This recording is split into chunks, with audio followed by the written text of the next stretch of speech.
Well, hello and welcome to our program about anti-Semitism on college campuses today. My name is Thorin Tritter. I'm the Museum and Programming Director at the Holocaust Memorial and Tolerance Center, which is located in Glen Cove, New York. I'm really looking forward to tonight's program, as I think you're going to hear some concrete ideas about what students can do when they face anti-Semitism on their campus to try and make a difference. I will say this is also obviously a kind of key moment when we've got increased tensions and increased voices of anti-Semitism, not necessarily on campuses only, but throughout the world because of the events taking place in Israel. So I'm looking forward to hearing what our panelists say. But before I introduce our panelists, I want to put in an advertisement for some of our other upcoming virtual programs. So if you will, just give me a moment. This coming Thursday, HMTC is going to mark Cambodia's National Day of Remembrance to honor the victims of the Cambodian genocide with a program with two professors from Yale University who are going to draw from a new book they've just published on political violence in Southeast Asia since 1945. They're going to talk about the events that took place in Cambodia, describing them in the context of the Holocaust and other atrocities in Southeast Asia, and then talk about the collective memory of genocides. I think it's going to be an interesting program. Then this coming Sunday, May 23rd at 3 p.m., HMTC is partnering with the National Holocaust Museum in Amsterdam for a virtual showing of an award-winning documentary about the hidden child survivor Leo Ullman. And after the film screening, Leo Ullman is going to moderate a panel with the descendants of some of the rescuers for his family, who saved his family in Holland during the war. And one more to mention, next Tuesday at 6 p.m., we'll be holding a virtual book discussion with the historian Edward Westerman about his new book, Drunk on Genocide, Alcohol and Mass Murder in Nazi Germany, which was published by Cornell University Press earlier this spring. You can find information about these programs and our full schedule of events on our website at www.hmtcli.org under the Events tab. And I also hope you'll go to that website and click the Give Now button and make a donation to support HMTC's virtual program. Okay, enough advertisements. Let's get to today's program. We have three recent graduates as our panelists this evening, each of whom is going to speak for a few minutes, describing their experiences with anti-Semitism as college or graduate students. But before I call on them to our virtual stage, I am delighted to bring out State Senator Anna Kaplan, who is going to introduce our program today.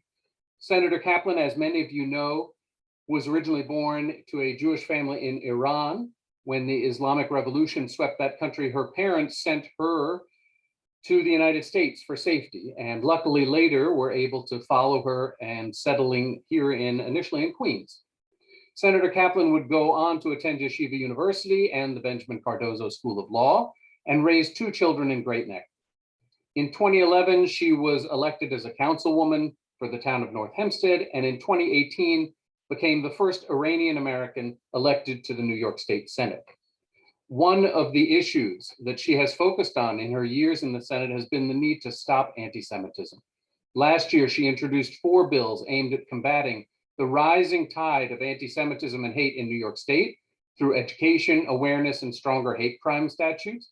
And just last month, she introduced a new bill that seeks to improve the way the Holocaust is taught in New York State schools, saying, I'll quote her, "In a time when disinformation is exploding and anti-Semitism and anti-Semitic violence are on the rise, it's never been more important to teach the lessons of the Holocaust to the next generation." So I'm very pleased that Senator Kaplan can join us for this program, and I pass the microphone to you, Senator Kaplan. Thank you, Thorin. It is an honor and a pleasure to be joining you here tonight on this Zoom event. I have to say, I want to thank the Holocaust Memorial Tolerance and Tolerance Center of Nassau County for all the great work that they do. And I have to give a plug to whoever has not visited the Tolerance Center should really go and visit, because it's a source of so much information that really, I think, from young to adult to older generation, there's something there for every single one. So if you have not made a trip up there in Glen Cove, please make it your job to plan a visit up there. I want to thank you for this virtual panel discussion about anti-Semitism on college campuses. I've attended several of these over the last few years. And I have to say, it is always really important to hear from college students, graduates, about their experience, so that those who are planning to attend very shortly can learn from those experiences and to have some sort of a guideline what to expect, and when something does happen to them, how they can react. As Tareen mentioned, I am a proud elected individual. I represent New York State Senate for District 7, which is the North Shore of Long Island, and it loops to Nassau, to Western Nassau. And as we have seen in the last few years, anti-Semitism has really exploded.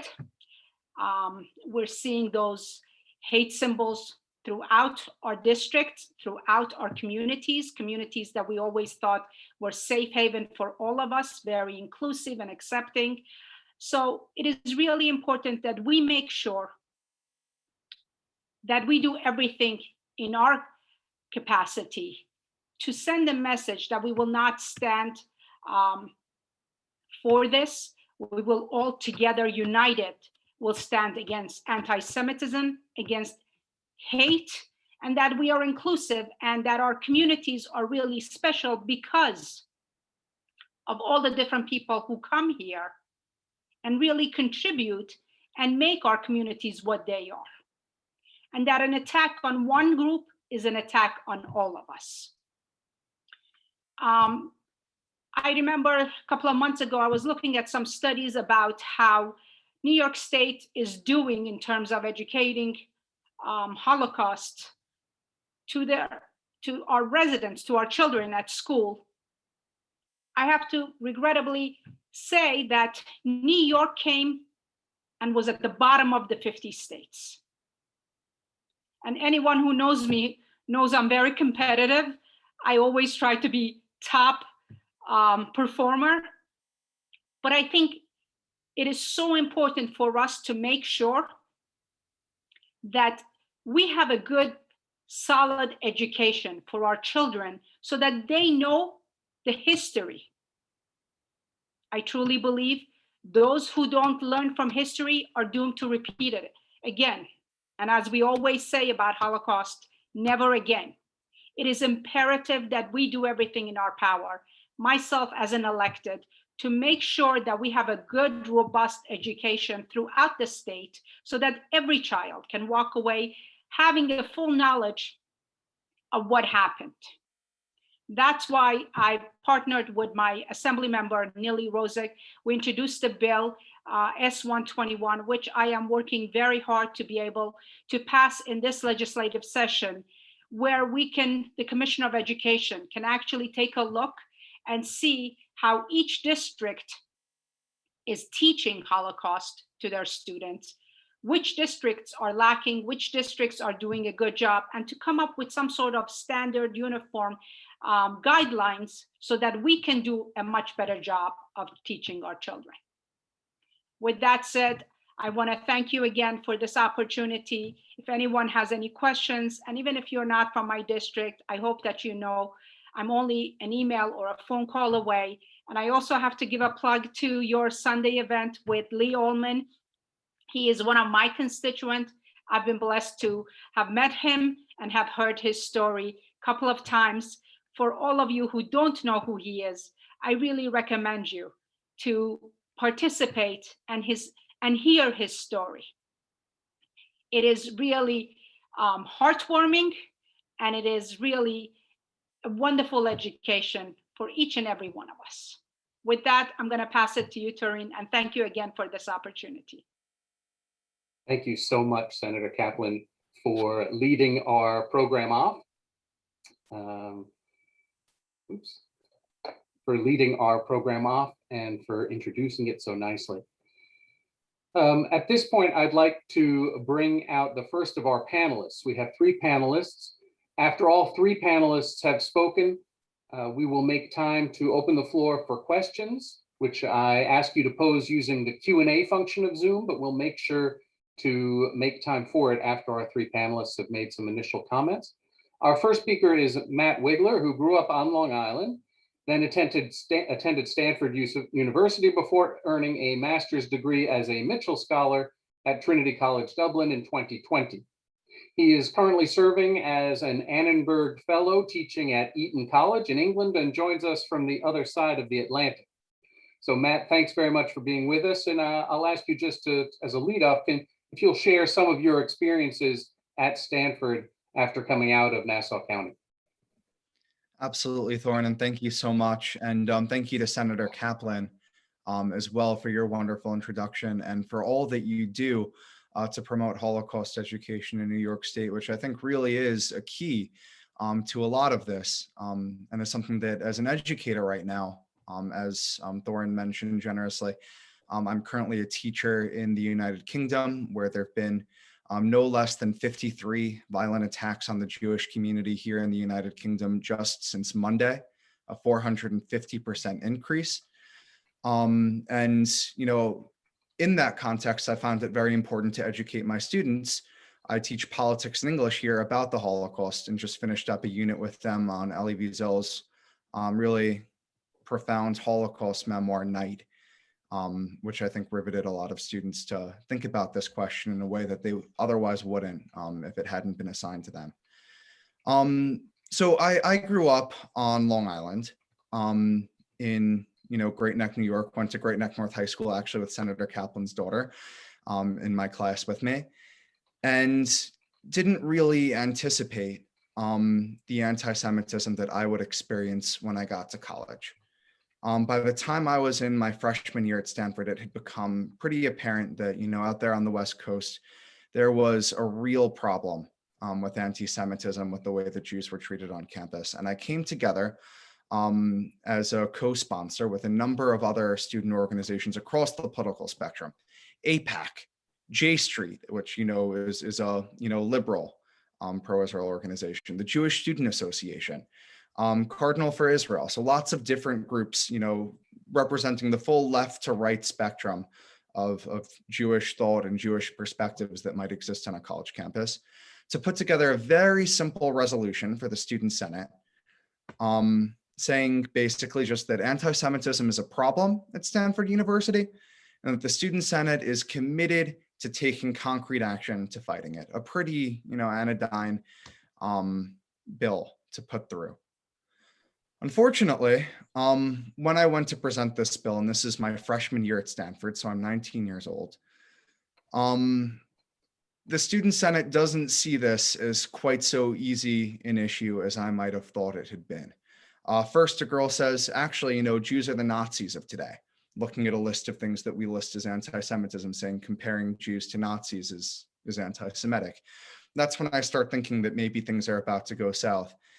And sure enough, they do, when one of the leaders of the Senate, a senator by the name of Gabe Knight, gets up, takes a deep breath and says, Jews control the media, government, and economy. And he goes on to imply that, it's the job of the Student Senate not to protect Jews, but rather to question power structures in which he thinks that Jews are disproportionately powerful, and in fact, try and dismantle that power. That's a legitimate thing to do, something that student leaders, as scholars and as activists should be thriving to do. So I get up very calmly and try to explain to Senator Knight, how exactly what he was talking about, that those exact tropes are the ones that paved the path to Auschwitz, that incited the Holocaust, age-old, century-old tropes that had been weaponized against Jews. And instead he got up and he insisted once more that what he said was right, that he has no need to apologize, and that it's actually audacious of us to come forward with a bill about anti-Semitism when Jews are being so terrible to the Palestinians, again, echoing the, Jews and Nazis comparison. So we thought that in response to this, that people would be on our side, that people would recognize Senator Knight's words for what they were and rally with us. I went back to my dorm that night, a freshman, really upset, and talked to my RA about this, saying, "Hey, I'm upset because I just heard this from a student senator." And the RA says, "Well, is he wrong? Don't Jews control the media, government, and economy?" And as I tried to lead an activist effort, against calling on Senator Knight to resign and also calling on the Senate to pass this bill, I realized that much of the school was not with us. In fact, that much of the school wasn't with us. Those were the days of Yik Yak. I don't know who remembers that. It's a bit of a blast from the past now, but it was an anonymous sort of Reddit-like thing specific to your college communities. And Yik Yak was filled with people defending Gabe Knight, but it wasn't just done anonymously. It was done in op-ed after op-ed in the Stanford Daily, our student newspaper, defending him. And by every group that refused to withdraw its endorsement. In fact, the coalition of marginalized students made up of a bunch of affiliated groups representing students of color, they refused to unendorse Gabe Knight. And in that election, I decided to throw my hat in the ring, but I actually ended up getting less votes than he did that year. So that's the starting place of the story. The starting place is that anti-Semitism was bad, and I was confused trying to think, how do I defeat it? What can I do? But I promise you that this actually becomes a happier story, because I come speaking to you today as a former ASSU senator myself, because my senior year, 4 years after that, not only was I elected to the Student Senate, and not only did I take my seat after a long unconstitutional effort to try and deny it to me because I was quote unquote the Israel or the Zio senator, but I also on the Senate managed to pass probably the most sweeping piece of legislation combating anti-Semitism that Stanford has seen and that's still on the record, effectively putting the IHRA definition of anti-Semitism on the books at Stanford as the criteria for judging anti-Semitism, called for Stanford University to follow suit with the University of California and create an independent task force to take on this issue, and expressing a commitment by the Student Senate to undergo anti-Semitism sensitivity training with each new coming Senate. So how did we get from point A to point B? How did I get from, going to the Senate with this resolution saying that we oppose anti-Semitism and getting told that Jews control the media, government, and economy, and then move on to a place where we were actually getting bills passed, making a difference as a student senator myself? And the answer to that question is never ceasing to have conversations, never ceasing to be open-minded, and learning a lot about how intersectionality has been weaponized against Jews, and especially against Israel, so as to defuse some of those false analogies that are very powerful actually on both sides of the Atlantic. If I have time to tell my story about what it was like in Ireland as well, where false analogies that compare the Israel-Palestine conflict to the Northern Ireland conflict dominate a poisonous discourse around Israel, leading to BDS having passed at Trinity College Dublin, where I got my master's, and actually Ireland being amongst the few countries in the Western world where their Senate actually passed BDS. The only reason why it didn't happen is because it was vetoed by the Taoiseach, but he still faced an enormous amounts of pressure on that. But what it comes down to in the end is right now there's an idea out there that if you're going to be an ally to people facing injustices, if you're going to be an advocate for social justice issues, then you have to subscribe to a totalizing and reductionist set of beliefs that includes a total dispossession of Israel.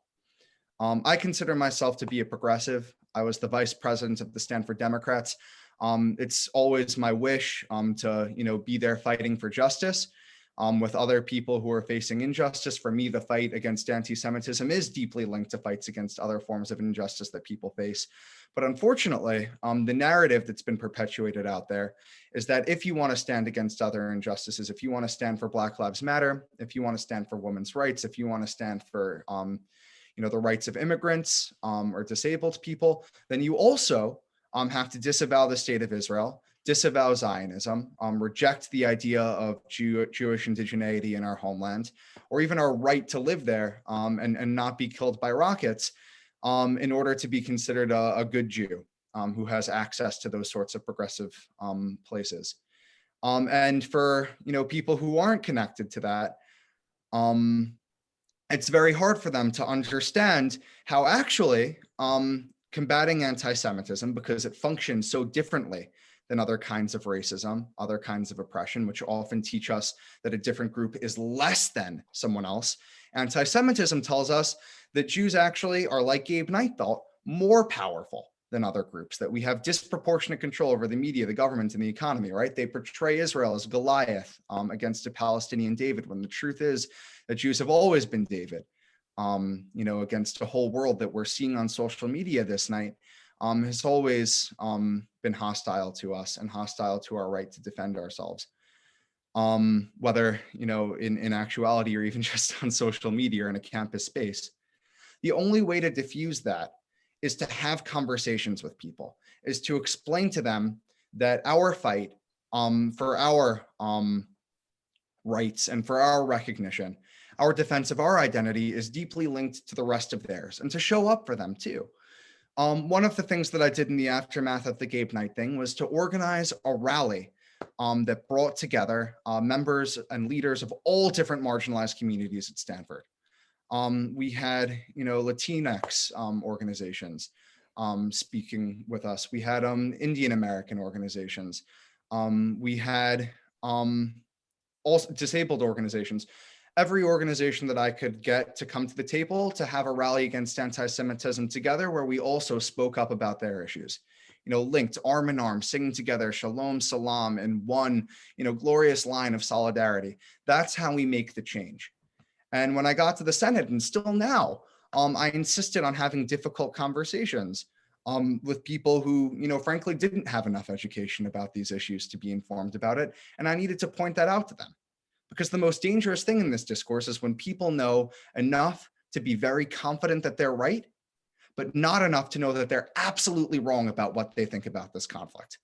But reaching out and being kind-hearted in the way that you reach out makes a difference. I've had conversations, even though I've been graduated for 2 years now, with former colleagues from the Senate, and even a friend of mine who I met through this, the former student body president of UCLA, who I actually got to take down a rather anti-Semitic thing that ended up on his Instagram story through ignorance by having a conversation with him.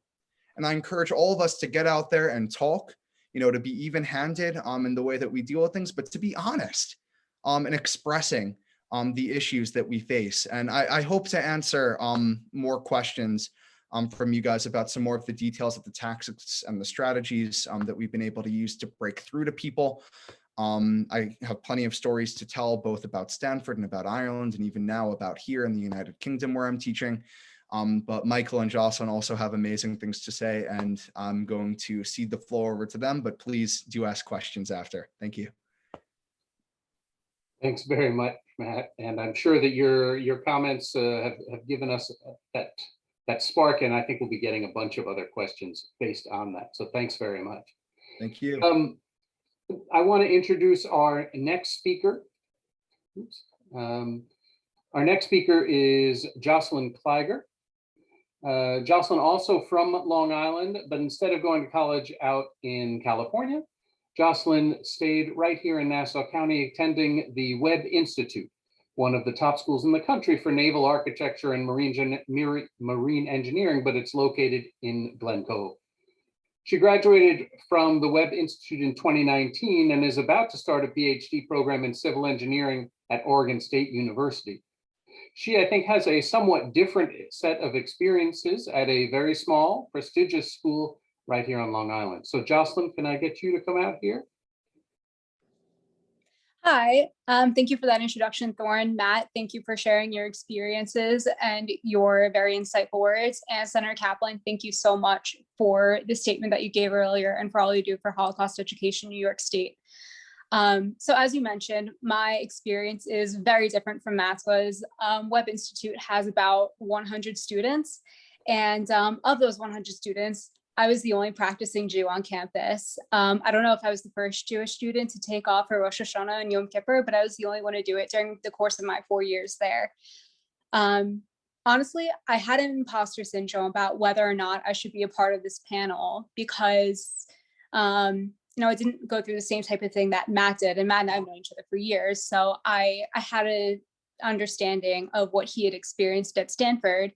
And while the things I experienced at Webb weren't great, they weren't at that level. And also we don't have a student government. So I didn't have any student senators saying these things to me. And I voiced these concerns to both Matt and Thorne, and they encouraged me. And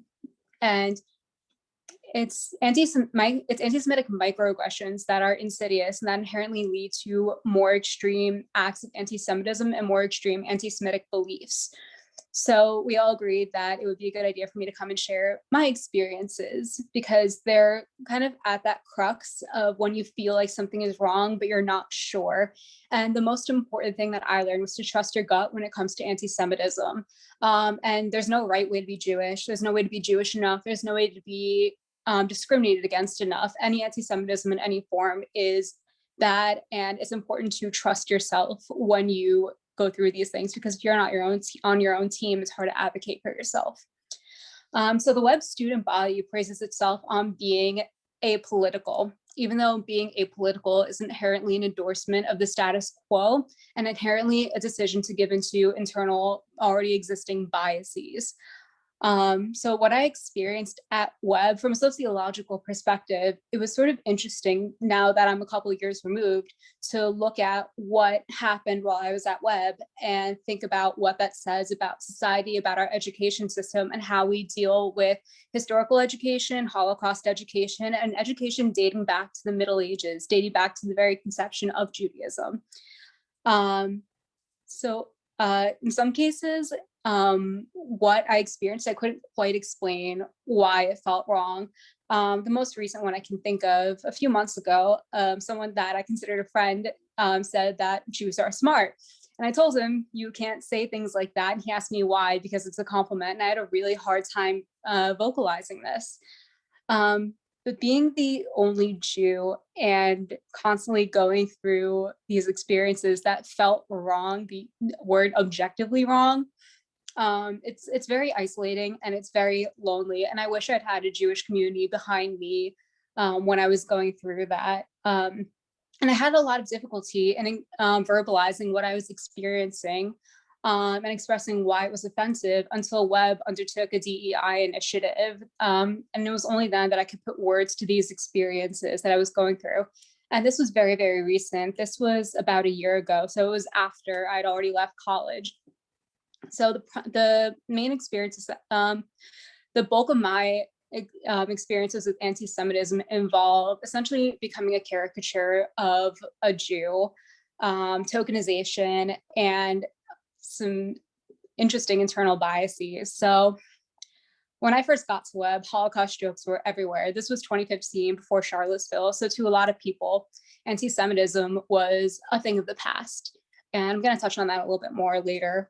But they didn't fully understand what anti-Semitism or what this type of joke actually meant or the underlying meaning behind it. And, when it's one of you and 100 other students making these jokes, it gets incredibly tiring to go through every single time and explain why. And then you always get the response that, oh, but I'm not a Holocaust supporter. I'm not a Holocaust denier. I wouldn't do that. It doesn't matter if you do. If we as a society accept that it's acceptable to make light of the situation, then it becomes more and more acceptable to push that in more extreme directions. Matt mentioned that Gabe Knight said that Jews control the media. No one ever said that to me. However, they used it as a Snapchat handle. Again, blasé nature towards anti-Semitism and anti-Semitic history. someone asked me my first month of college, he comes up to me and he asks, when I was growing up, I always heard that Jew was extremely offensive. Do you prefer to be called a Jewish person? And no, I'm a Jew. He meant nothing malevolent by it, but him growing up, learning that being a Jew is a slur. He's from New Hampshire.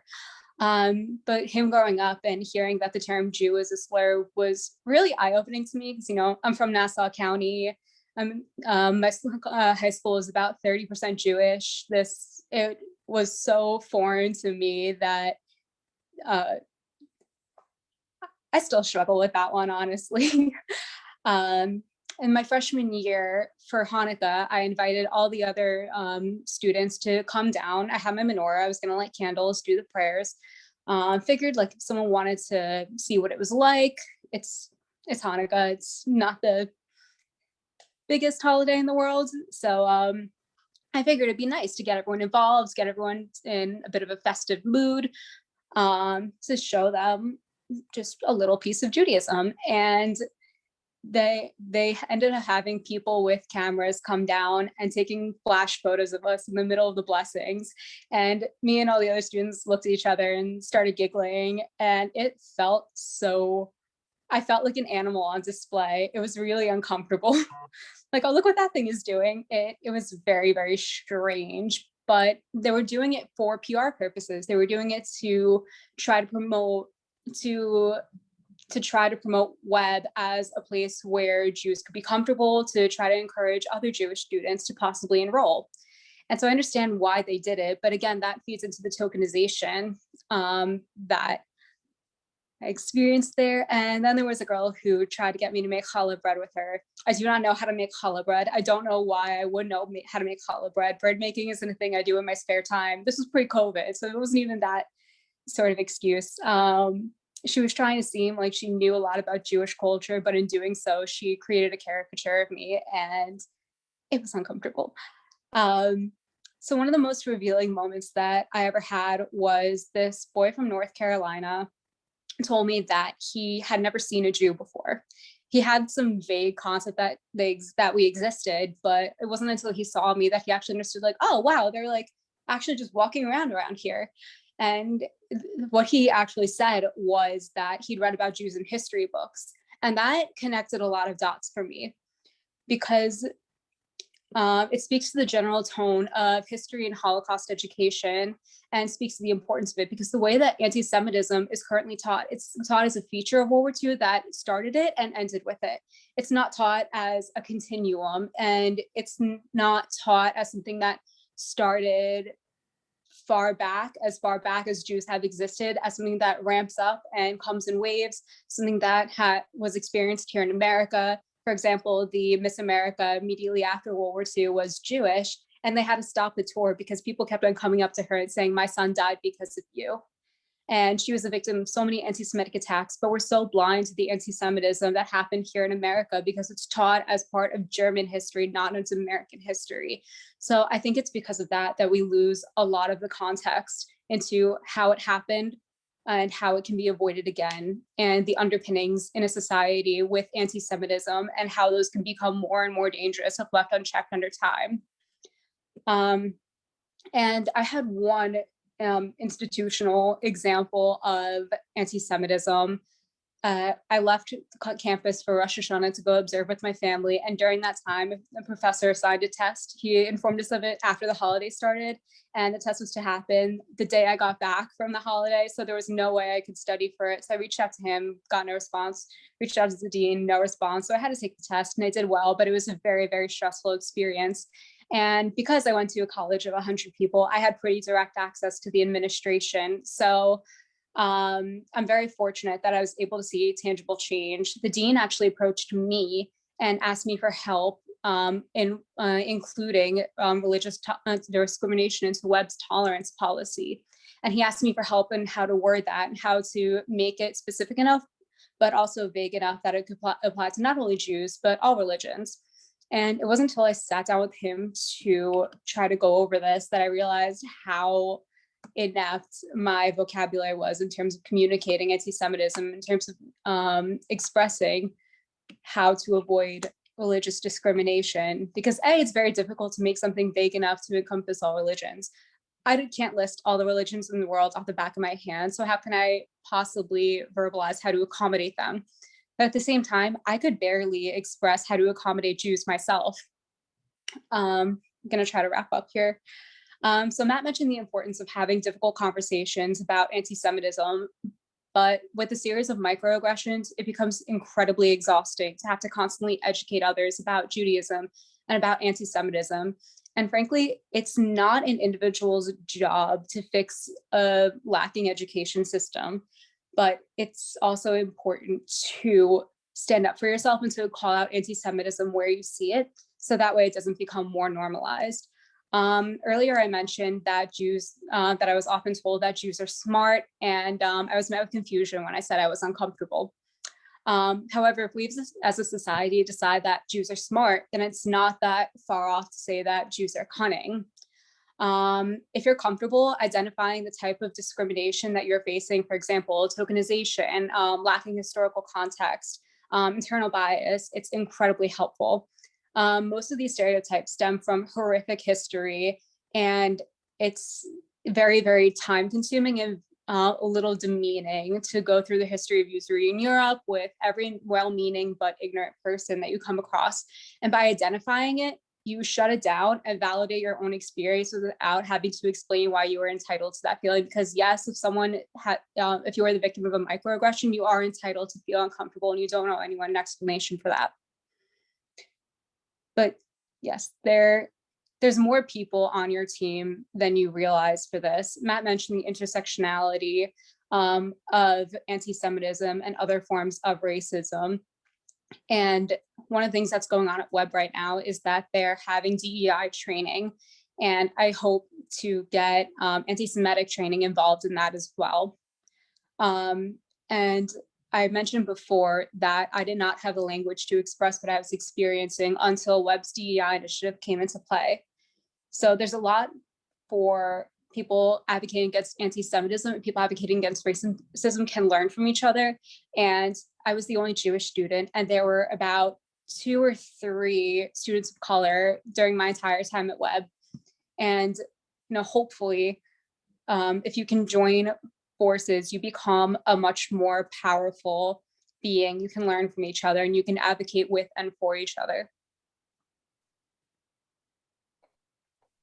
Thanks very much, Jocelyn. I really appreciate it. And as you said, I definitely did encourage you to join us, and think that a lot of students out there probably are at places where there's not a large student body, and where they face the same kind of issues that you face. So thanks very much for sharing that. Thank you. We have one more panelist before we're going to open the floor to the Q&A. And so let me introduce our final speaker, who is Michael Mantel, who offers, again, a different perspective about the dangers of anti-Semitism. Michael Mantel attended Hunter College in New York City as an undergraduate, and then a few years ago finished a master's degree at Hunter's Silberman School of Social Work, and he now works as a psychotherapist in New York. Michael, I hope you can get out here and we'll share something about your experiences at Hunter. Hi, yes, thank you. I'm assuming everyone can hear me and see me? Yes. All right, wonderful. So thank you, Thorin, and thank you to Senator Kaplan. Thank you to everyone at the Holocaust Memorial and Tolerance Center as well for putting this important program together. Thank you to everyone watching, and thank you to my co-panelists, Matt and Jocelyn. My name is Michael Mantel. I'm the son of a Sabra, an Israeli, and a grandchild of Holocaust survivors. As Thorin said, I'm a psychotherapist and educator. I teach Hebrew, Judaic studies, and modern Jewish history. And I co-host a virtual Zoom program called Sundays with Survivors, which I co-created with the Holocaust Memorial and Tolerance Center. I graduated from CUNY Hunter College in New York City with a bachelor's in psychology and a master of social work at the Silberman School of Social Work at Hunter College. As a student and as an alumnus, both on campus and continuing online, I experienced and witnessed anti-Semitism from faculty, staff, students, and alumni up until this week. sometimes in subtle forms and sometimes more blatant. These attacks come mostly in the form of offensive, often abusive allegations and name calling, and have also manifested in the destruction of property. So before I continue, I want to remind you that what I'm about to share happened within a master's level program at a school of social work and in New York City, one of the greatest cities in the world.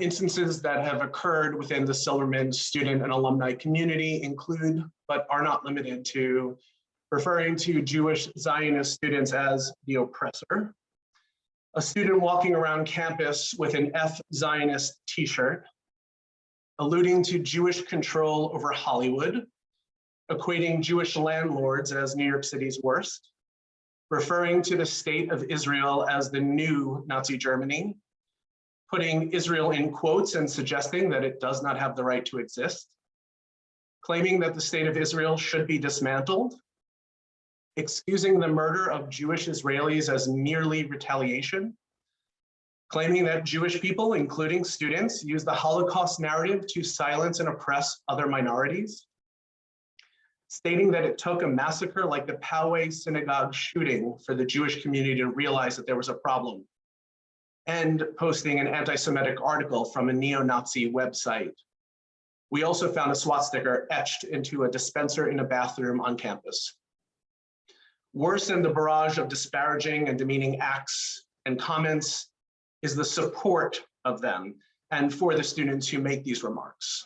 Conversely, when Jewish students have made neutral remarks about Israel, including sharing solidarity with Israeli social workers who were protesting for better working conditions, or discussing the need for Holocaust education, or standing up against anti-Semitic violence, students expressed their rage at us, downplaying and discrediting the role of anti-Semitism in the world and at our university, and resorted to allegations and name calling.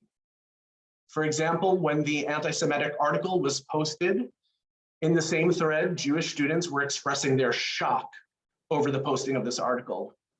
One student replied to Jewish students that our outrage was, quote, a testament to vast power and privilege experienced by Jewish people living in New York City.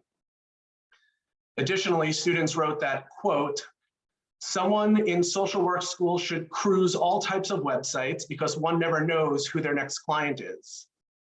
Someone referred to reading the article as, quote, being culturally aware.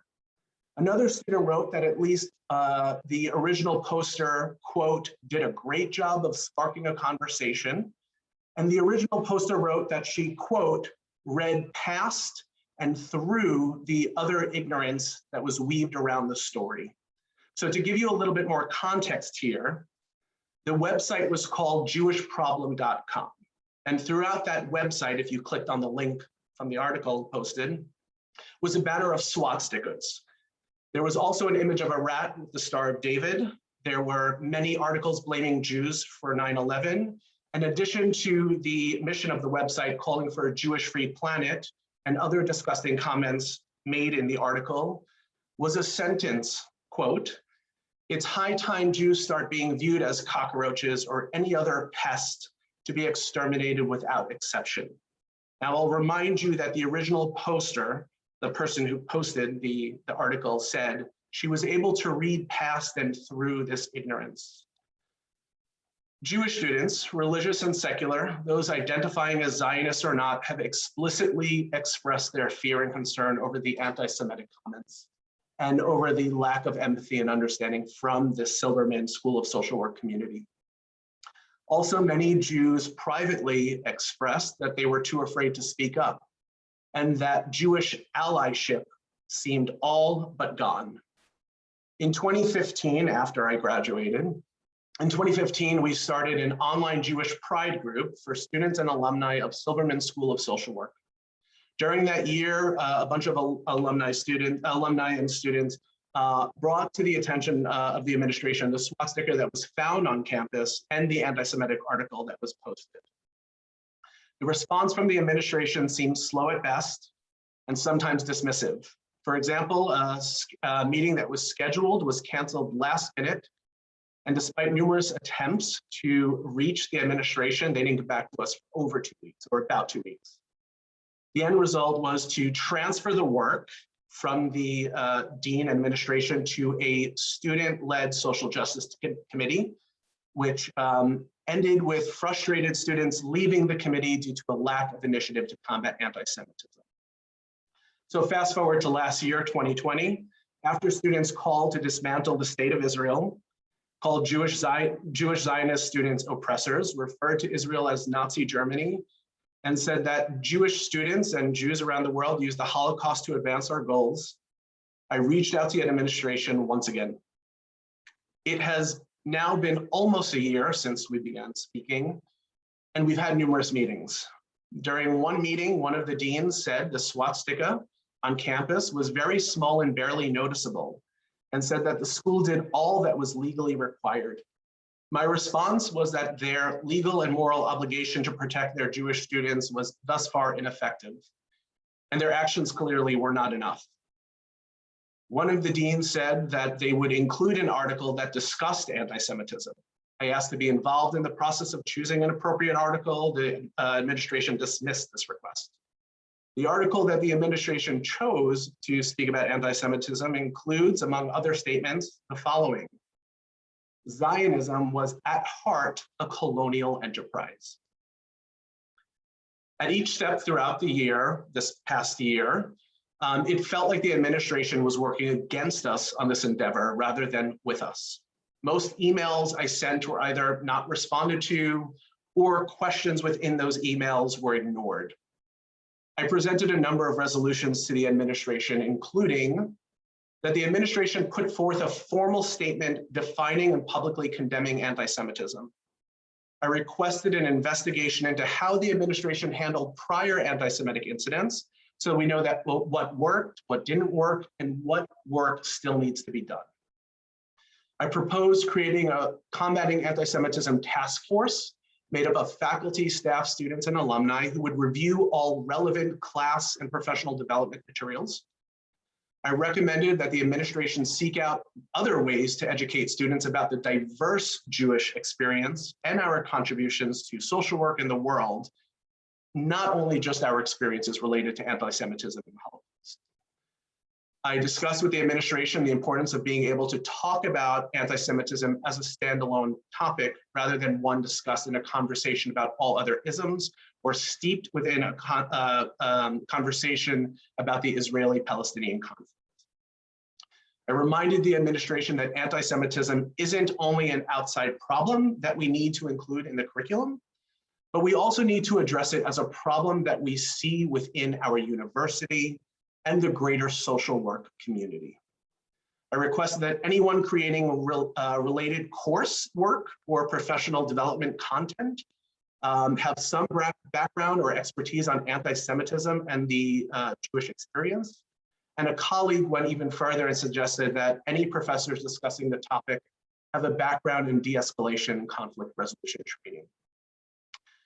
2 weeks ago, we finally were presented with an action plan from the administration. It seemed vague and piecemeal. We've reached out to the administration for requests for follow-up meetings and for our questions regarding the action plan to be clarified. We still have yet to hear back from the administration with any concrete plans moving forward. So while this might sound like a downer and not so positive, the work is far from done. I've learned from this experience to not accept anything substandard. Any endeavor worthwhile and worth something is going to take a lot of time, energy, and attention. Also, this is not a project that I need to handle on my own, and this can be a multi-pronged approach. With that, as I mentioned before, I've co-created and co-hosted a virtual Zoom program called Sundays with Survivors with the Holocaust Memorial and Tolerance Center. And I'm working on additional programming and teaching young people about modern Jewish history, because I understand that our energies need to also be in strengthening our community. Additionally, I'm working on a project that speaks specifically to the Jewish experience at Silverman School of Social Work at Hunter College. To that end, I will say that sometimes affecting positive change within an organization, or in this case, on a college campus or at a university, takes years sometimes. It starts with one person or just a handful of people. And sometimes it takes doing the work outside with our community first. So with that, thank you.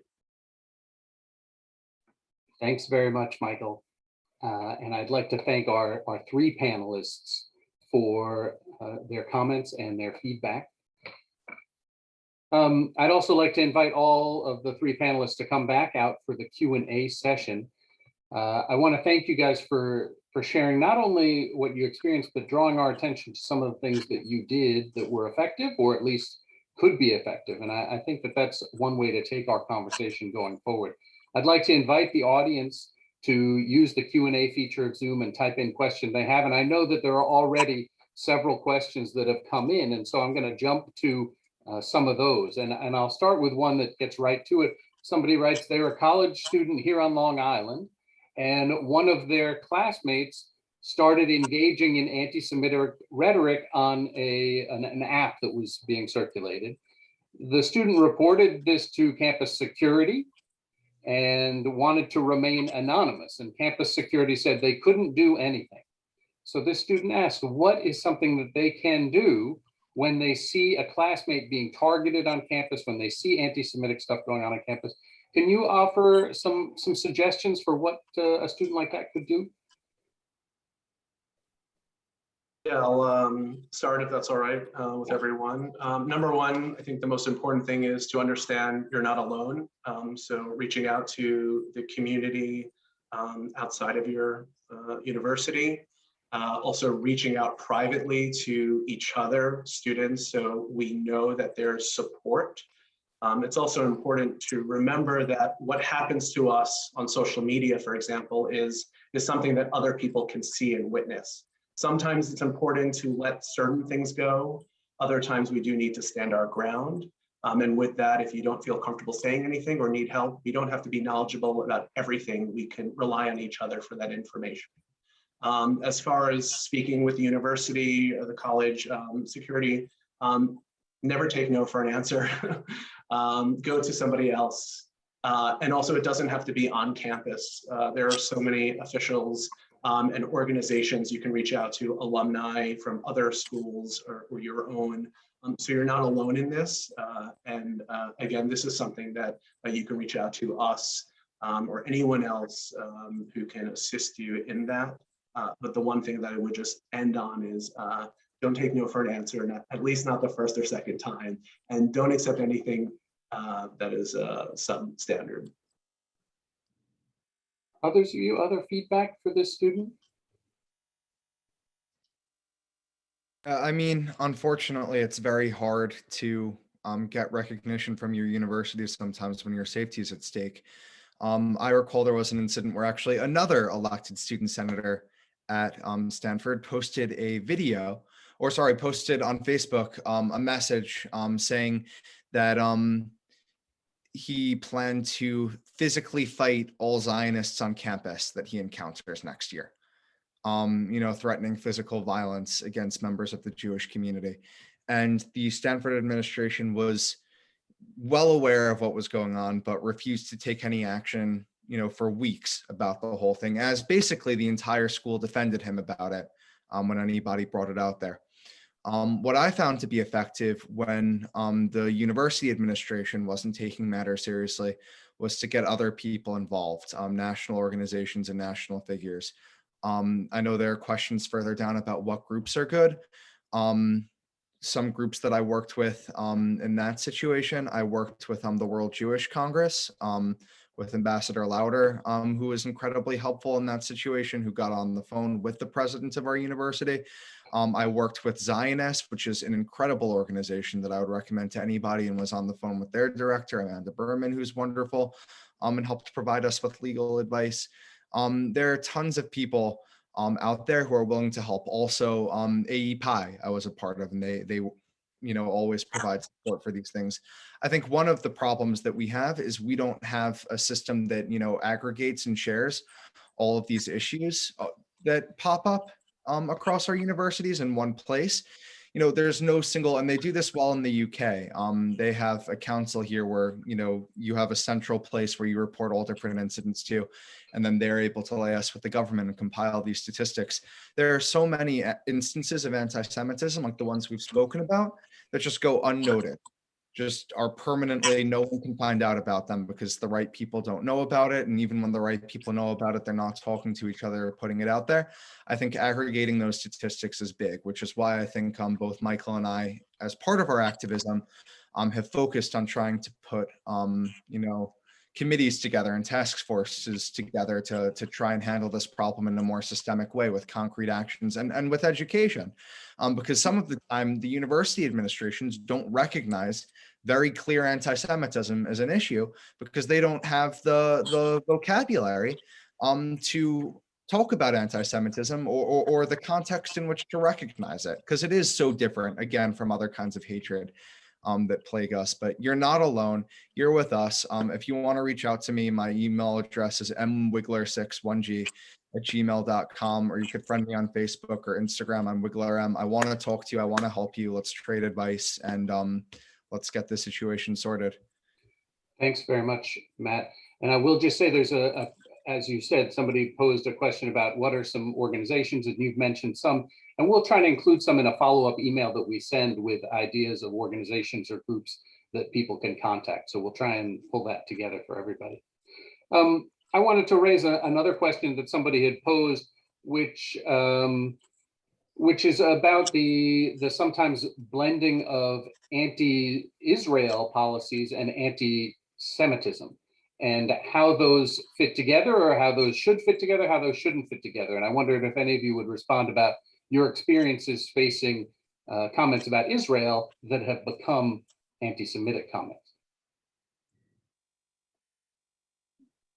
Anybody want to try that one? Yep. Oh, Matt, you want to go, or? Jocelyn, do you want to? I went to a campus that stayed out of politics as much as possible. No one would have touched Israel with a 10-foot pole there. So I can't speak to the conflation of anti-Israeli and anti-Semitic politics specifically. I can speak to students' reactions to what happened in Charlottesville, but I can't speak to anything beyond that because that's not something I witnessed personally. So one thing that I found is that a lot of the time you get to say whatever you want that's anti-Semitic and dress it up as, no, I'm not talking about Jews. I'm talking about Zionists. And that becomes a very convenient way for people to skirt around the issue. Also, when people do outright anti-Semitism. So Gabe Knight, for example, said Jews control the media, government, and economy. Hamza Dud threatened to fight people physically. And then they say, oh, this isn't about anti-Semitism. This is, I'm being silenced because of my opposition to the occupation. And we all recognize that that's not what's happening here, but people have managed to weaponize this idea that people are being silenced around Israel. In fact, you know, sometimes they literally make things up about being silenced around Israel. We've been seeing a lot of that on Instagram now. But in any event, I think it's very important to be clear-eyed about, you know, that moment when anti-Zionism definitely does become anti-Semitism, which honestly, they're very close to each other, to be frank, right? Once you start denying, you know, Jews the right to exist in their homeland, or deny, I think that if you deny any Jewish link to the homeland, you're in many ways trying to erase, you know, the very essence of Judaism. Which in so many ways is linked to, you know, the set of traditions that we maintained in far-flung diasporas to maintain a connection to the home we were exiled from and to each other and all the different places of the world where we were. And once you erase that history, once you erase that indigeneity, you're already trouncing on a lot of what Jewish identity is about. And then once you go the next degree and say, actually, you have no right to be there, go back to Europe, well, then that's just cat into anti-Semitism. So I think that that's something that we should be looking at for sure and being vocal about. We can't just let people say, oh, I didn't say Jew, I said Zionist, excuse me. We can't let that happen. Oh, sorry.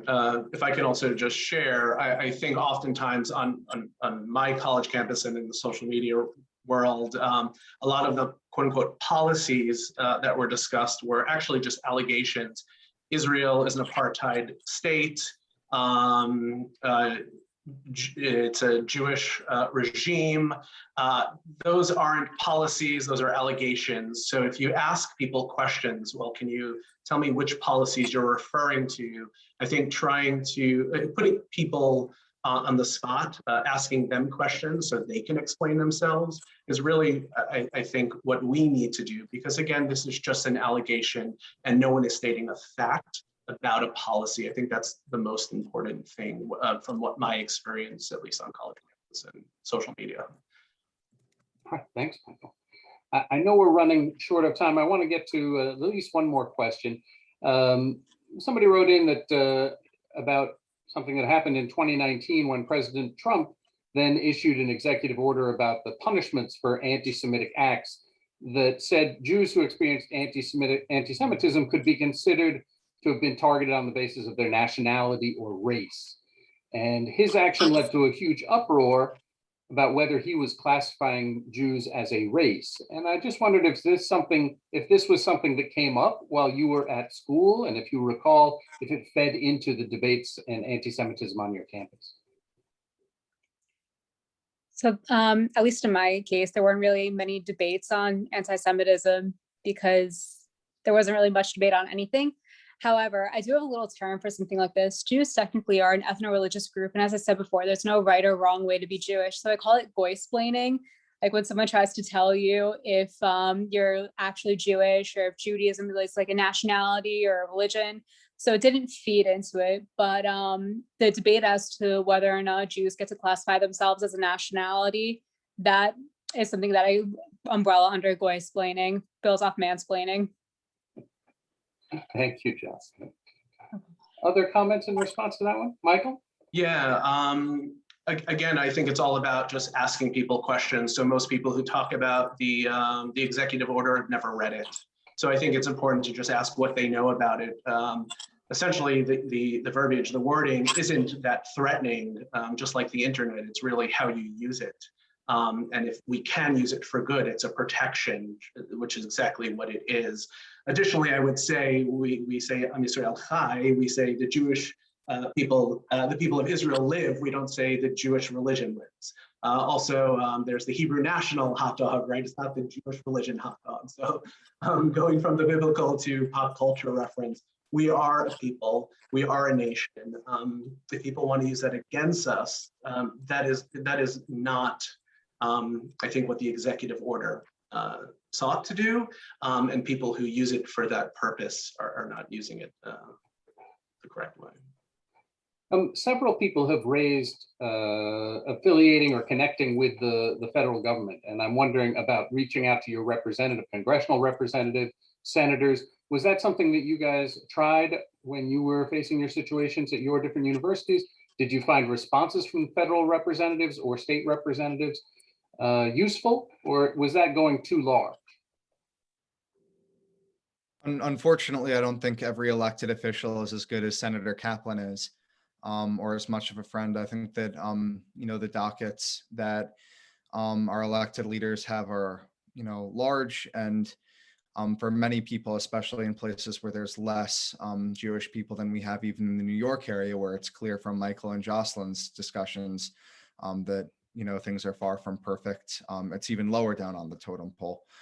I think that the best way to raise pressure is, again, there are lots of outside organizations that we could use, especially when dealing with university administrations and whatnot.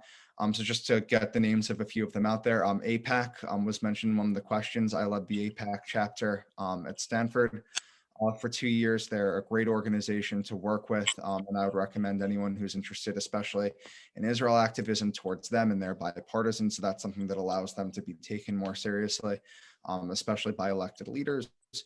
Zioness is good as an organization more on the left. Stand With Us, I think, is a great organization. It's a bit of a louder organization, so it can be harder to use Stand With Us stuff to break in with somebody new to the Israel discussion. I think that's something that comes on later. But there are loads of organizations out there. Again, an AE Pi and AE Phi, the Jewish fraternity and sorority, are great, great, great, great organizations. And you mentioned Elon Carr. And one of the questions, Elon Carr is phenomenal as a brother. So is Elliot Kaufman, who's also mentioned in the comments. We were together at Stanford.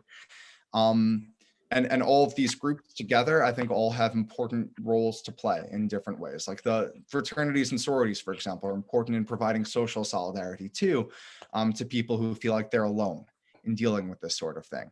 So I think that, being aware of the various organizations that exist and not being afraid to reach out to them or building a presence for them if one doesn't exist on your campus yet, that could be a good way to move forward where our elected leaders may fail us. Because unfortunately, it does take a lot of bravery right now to speak up against anti-Semitism. It shouldn't, but it does. And I wish that all of our elected leaders have had the bravery and the courage and the moral clarity of Senator Kaplan.